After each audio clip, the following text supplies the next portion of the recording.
on the flip side, just to give to bear witness, but also to give balance of what you just said. Coming up in school, I was not like that. I was just straight A's. Yeah. It's not hard for me to ace the test. It's I just had a couple of Indian guys who used to discuss maths. Like, we're just like it's that, and they're trying to beat me. Yeah. And then some Africans came and they was up there with me. Like, I just know it was school wasn't hard, and this was going on until about third year high school. My parents had kind of groomed me a certain way, so my diction is fine. I don't really have any of that stuff till I got to high school and started to see. Hold on, so there is a couple of brothers that kind of I felt a certain affinity for, and once I started to hang with them, I still remember to this day the headmistress came and went, if you keep moving with these particular people, your grades are gonna fall. I was like, well, it's the same work. Just telling you, like, other people won't tell you, but if we see you with them, your grades are gonna fall. And once I started to find myself, like, the best way of saying it, I'm sort of like trained as an Uncle Tom. That's really that was the planning. I believe. And I was good at it. Up until about the third year, that's top stuff. Like, they bring people to the school. This stuff's just being real. They bring people to the school, and then they'd be like, "Oh, let's go to Justin's English class. Get to my English class, and could you spell totalitarianism for me and give the meaning?" And I'd be, it's a form of government that. And the other brothers was like, "Oh, Negro, what the hell is wrong?" Then I was like, "Oh, we don't do this?" They're like, "No, we don't do this." So from then, it started to tank. Absolutely. University again. When I was at university, I started to write from a black perspective in terms of critiquing cases. And I remember getting called in by a Caucasian lady, and she said, "You can get a first-class degree. Your stuff is tough. You can get a first-class degree. This is Middlesex University." And she said, "But you won't get it if you keep writing from a black perspective." I'm saying to her, "But my eyes are in a black head. I don't know how to write. What other perspective can I write?" A European mindset. Right. So as we're getting into it's in whether you are an entrepreneur, or whether you are a trained Uncle Tom, it really don't make no difference.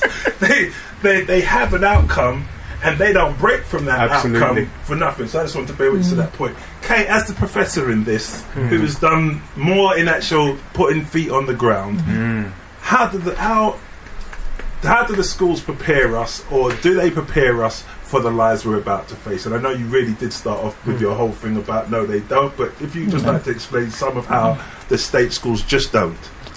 I'm going to look at it starting with the size of state schools. They're far too large to be able to reach all of the children that they need to reach. So you will have the cruisers. The cruisers are those who don't, ruffle any feathers. They come in, and teachers, by and large, won't notice the cruisers because they're busy with the pesky ones. And I've been there myself. The children will stand out because they're either the ones who will always get, in trouble, or those the bright ones who are going to put the school on the map, the league table. The others, the cruisers, they're there just as background and to make up numbers. I know that bums on seats equals revenue, but what is happening with my dissatisfaction and why I walked away from the state system and why I must add this, that the ban was actually a waste of ink because I was out of their schools anyway. I have no intention of going back.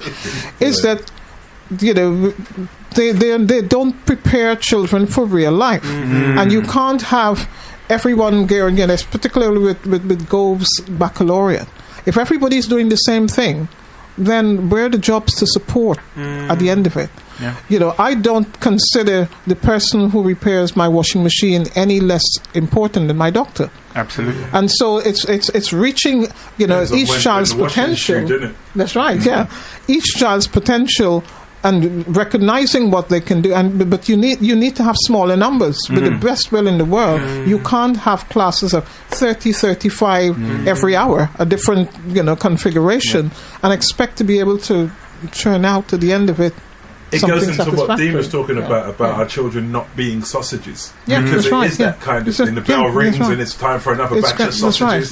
Turn them over on the back and whatever and get them out. It isn't working, and you know, I get extremely frustrated when I have new schools, or even some of our own people are thinking they want their own schools, and they're thinking of these large establishments and thinking, if you keep on doing the same thing, you will get the same results. So why are you doing this? And I advocate small schools. Because my school offered total wraparound care. Because a lot of children come from homes and communities that are broken for one reason or another, and unless you sort out the emotional well-being, the academics are a complete waste of time. Those children come in with their own baggage. And so to you know, the grounds on which they closed my school, I offered the children too much care and too much education. You know, without any kind of knowledge as to where these children were coming from and why they needed that structure and nurture.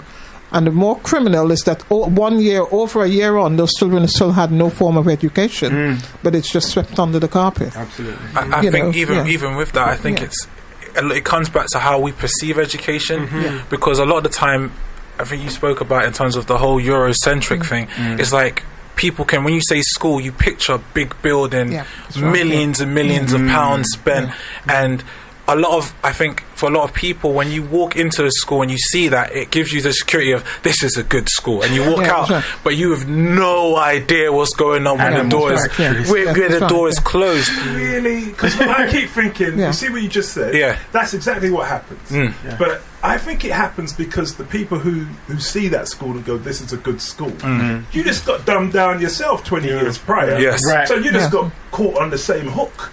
Because, like, I came out and having, you know, like, I couldn't be there like, oh yeah, because I got in trouble with blah blah. No, not really. I was cool. I didn't really go back from the 4th year till it was time for GCSEs. Popped in for 2 weeks and got all of my passes. Not a problem. Like I said, I put effort in the 4th. They weren't a biggie.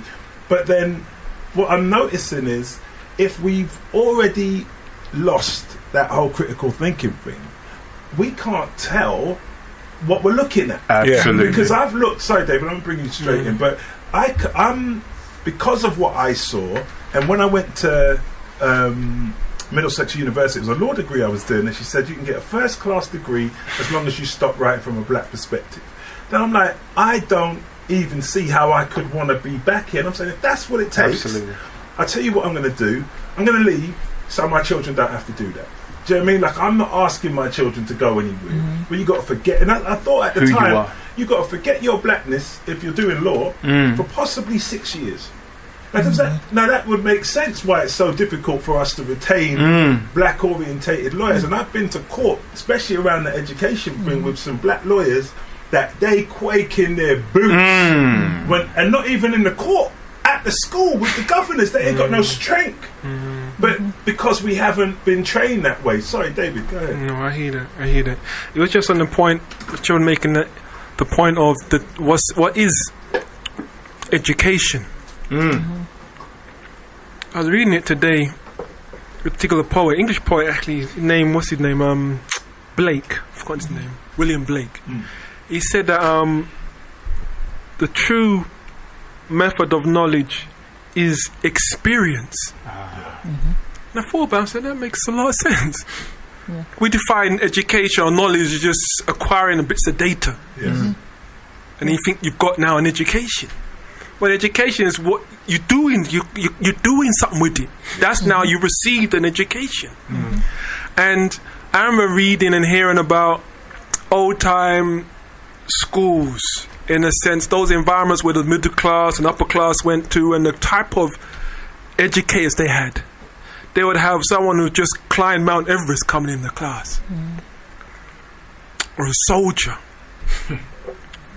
who's talking about their life experience in the education. They're real people, so that's what they're paying for. Real people coming. And there was one lecturer I was told who he didn't have a chair. He had like a little lounge. What's it? A lounge chair where you lay in the class now. Like, yeah, that's what. But that was standard. Just I'm being me in the class. But if you go back in time, when Aristotle and the boys are doing their work, we just walk under trees, sit in the park, reason on what's going on. And so take this and really like allowing people's minds to work. And I think with homeschooling, it's one of the things. No, sorry, I'll let you go. Yeah, but that's that. But that can work if you're around a substantial person. Absolutely.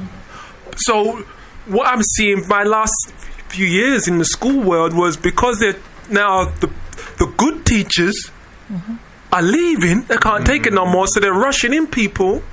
So the standard of teacher has gone down.